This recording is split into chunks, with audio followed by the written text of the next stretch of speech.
Welcome back to the Cozy Library Office today with your Clean Reads Book Buddy. One of the goals for this channel is to encourage others to read more classics.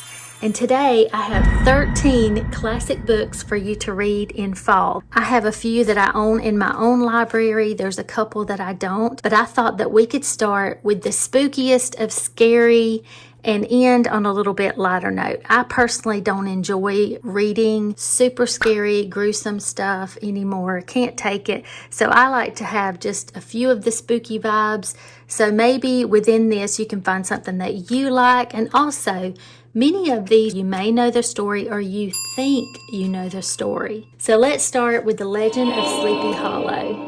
Ichabod Crane is a school teacher. He comes to Tarrytown in the Glen of Sleepy Hollow to educate young minds. He's very gullible, likable fellow, but he's a scaredy cat, right? I don't even know what that means. So the local stories that he hears about ghosts really creep him out, and he has to travel through the woods on his way home from teaching.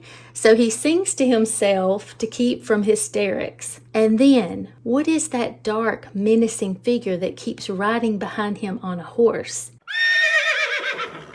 And what does he have in his hands? Why wasn't Crane ever seen again?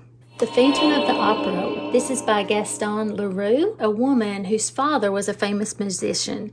And as he's passing away, he promises that he's going to leave her with a protective angel of music to guide her. That angel of music does teach her how to sing beautifully. Raoul comes to visit, and he notices Christine singing beautifully on stage in the opera house. The voice that taught her how to sing is actually a ghost of the opera house. Our next is Frankenstein by Mary Shelley. Now this book is actually an exclusive from Barnes & Noble that has a lot of terror stories, apparently, that I'm not going to read. This is a special edition that was given to me, but the very first story is Frankenstein in here. And if you want the original, I would look for Mary Shelley as the author in the 1818 edition. Of course, this is the story of the scientist who creates a monster.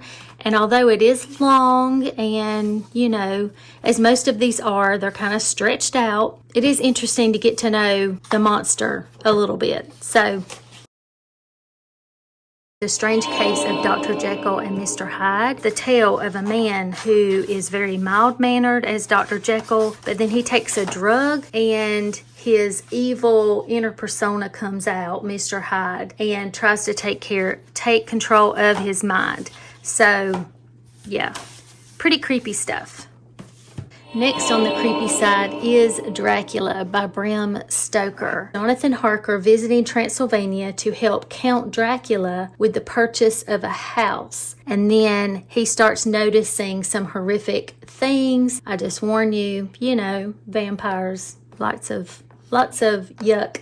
But it was published in 1897. It is very long. Some people say that it's way too long-winded, which I tend to agree. And then other people say that it's brilliant and it's so much better than the modern Vampire Diaries. If you're into that sort of stuff, you know, get ready. But there you go. The Count of Monte Cristo by Alexandra Dumas.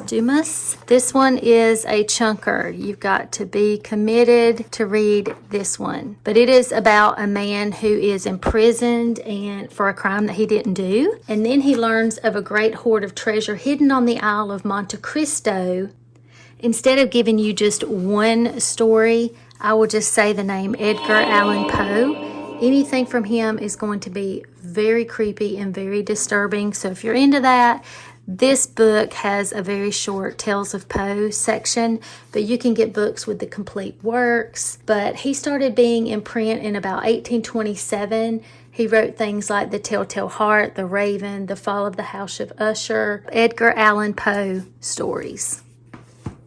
Next are the stories by Sherlock Holmes. Sherlock Holmes is, of course, a fictional detective created by Sir Arthur Conan Doyle. Sherlock referred to himself as the consulting detective.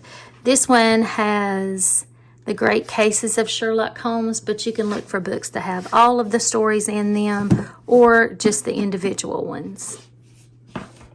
Now we're still creepy, but not quite as disturbing. We get to The Picture of Dorian Gray by Oscar Wilde. This was published in 1890, and I mentioned this one in my last video as one of the books I'm reading for October, an October read. Somehow I never read this one, but of course it's about a man who sells his soul to be gorgeous and beautiful on the outside, but yet the portrait shows what is happening on the inside, which is very dark, ugly, and evil. Excited about this. This beautiful edition is King Arthur and the Legends of the Round Table, but this is more of an original version, which is a lot more lengthy, and I'll tell you it is in the, I think, Old English, and it is a lot harder to read, but was worth it to me. Arthur was published in 1485. Can you believe that? So if you want the original of original, what really happened by Sir Thomas Malory about King Arthur, his Knights of the Round Table, the sword Excalibur, etc., etc. Very special story to me. One of Jane Austen's books. It is a good fall read because some of it takes place in a Gothic abbey, and to me it is the coming of age story, and it shows Jane Austen's humor. She's kind of making a little bit of fun of the Gothic genre that was written in her time when she was a teen, so highly recommend. Next is Rebecca by Daphne du Maurier, which I don't own, listen to on audio, published in 1938. And it is about Rebecca who passes away, but she created the ancient, beautiful Manderley between the rose garden and the sea. How can Maxim de Winter's shy new bride ever fill her place or escape her vital shadow? And then the shadow, as time goes on, grows and grows and threatens to overtake Manderley's inhabitants. And last but not least is Jane Eyre by none other than Charlotte Bronte, and it's another Gothic masterpiece about Jane Eyre, who's an orphan, has a very sad beginning, and then she becomes governess to the brooding Mr. Rochester. Jane eventually finds out some secrets going on there, and it's just a very interesting tale. I listened to this on audio as well, which is a great tip if you're not sure if you can get through classic literature and if you're just starting out. It really does work for me, especially on a lengthy novel like this. Pop the earbuds in my ears while I'm gardening, in the kitchen, and so forth. And the story really plays in my mind like a movie if it's written well. And of course, Charlotte Bronte does a great job. Charlotte Bronte manages to relate expertly what it means to be a human being. And that's all 13 classic books to read in fall.